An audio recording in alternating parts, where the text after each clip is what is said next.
Hi, it's Steve here from Steve Marsden Fitness. Today I thought I'd do a bit of a different video for you.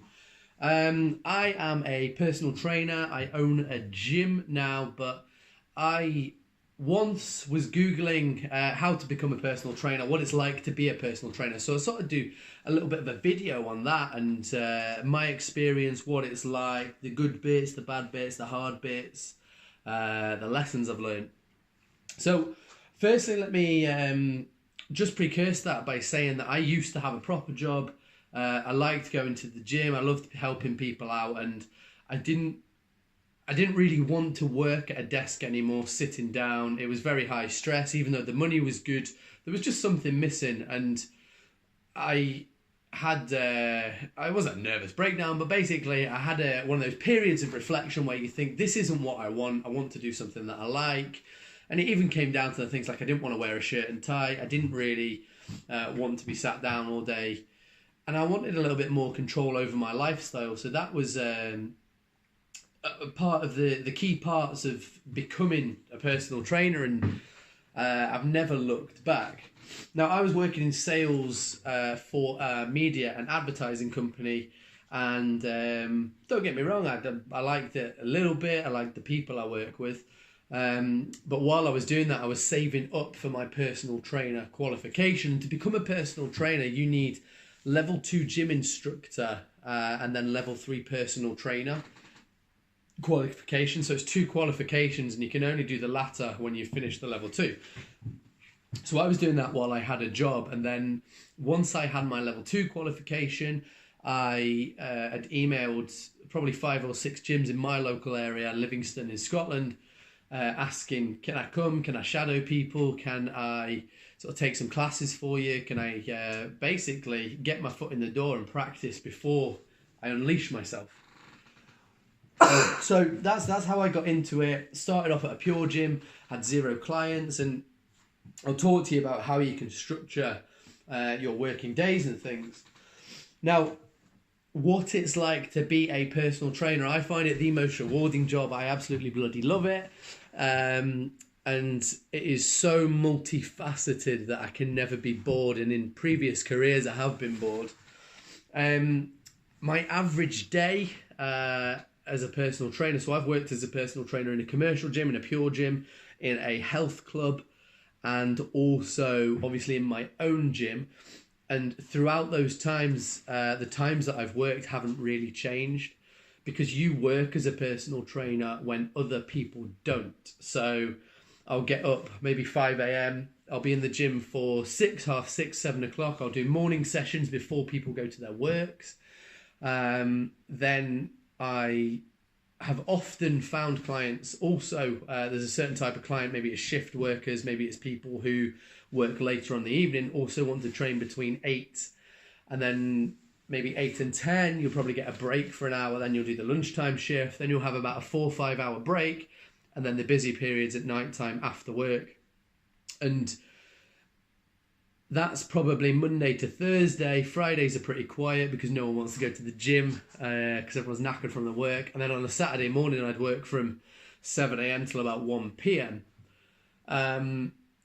And I've always really done that. Even before I had clients, I was still in the gym trying to talk to people, trying to basically get my face known, my name known. I just wanted to be the most approachable person in the gym. And to do that, I had to talk to people, introduce myself and say, listen, if you want any help. I also wanted to look really busy. So I trained a lot of people for free at the start. Like, I would have a diary and I'd have 40 sessions booked in, and maybe only 10 of them were being paid for, because I wanted people to just know that I could help them better than maybe they could help themselves. The types of people I deal with vary. You have this idea that when you're a personal trainer, you're going to work with these fitness models or these athletes, and it's just not the case, because the people who have disposable income to spend on personal training, because it is a luxury, are people who either really, really need the help and emotionally they want to change, but they don't know how and they'll pay for that, or people with disposable income. Sorry about that. So you deal with a lot of different people, but a lot of the people that I've dealt with are, 92% of my clients right now are female. They're between the age of 25 to 55. They have their own home. They don't really have dependents, or it's younger ladies between the age of 18 and 25 who still live at home and they've got a stable job and they have that disposable income to spend on a PT. And the biggest thing they want is to feel in control of the process. It's not necessarily about the physical outcome that happens, even though that is important. It's about, are they in control of the process? Are you supporting them? Are you caring for them? And are they getting a good workout? It's not just about the workout. And the way I have got those clients is just by talking to them, making sure they know that I am there to support them. I message them outside of sessions. I make sure that they are accountable to their diet through tracking and things outside of sessions. So it's not just the in-session time. So even though you might be doing a 5 a.m. to 10 p.m. day with a break in the middle, all the time you're in contact with your clients, texting them, calling them, making sure they're okay. And then the next thing I want to talk about is the different options when you become a personal trainer. So when I quit my job doing the advertising sales, there was a few options that I had considered. So what you can do, you can get a job in a health club or a leisure facility, and you can get paid pretty much minimum wage to instruct classes, clean equipment, and do inductions. I was never interested in that because I wanted to help people one-on-one, and that meant personal training. So that for me wasn't really a no-no. I did explore it. I had a couple of interviews, but in all honesty, I like working for myself because I don't like being told what to do. So I'm probably made for sort of running my own business. Then the other option was to get a salaried job as a personal trainer at maybe an independent gym. I wasn't really into that. Again, I've got problems with authority, being told what to do. I'm pretty much unemployable now, to be honest.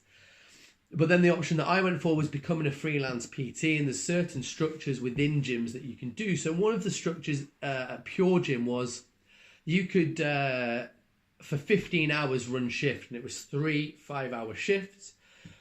You would do classes, so you were doing spin, you'd still have to clean equipment, body pump, but then that would allow you to, whenever you got a client and they paid you, you kept 100% of that money. You could charge what you wanted, and then you could do it yourself. So I started on Pure Gym with 0 clients, and my aim was to get 1 session per week, every week. So in week 1 I had no one, week 2 I had say 1 session a week, week 3 I had 2 sessions a week, and then by week 20 you had sort of 20 sessions a week, and at 25 quid an hour, that's 500 quid, so it was good. It didn't always work out like that, but that was always my aim. Keep talking to people, keep getting that 1 session a week. And then it got to the point where I had too many clients. That 15 hours of time was getting in the way of me actually functioning as a human. I was doing too much, and therefore my service level came down. I couldn't do a good as job because I was so knackered all the time. I wasn't even training myself. I put on weight actually.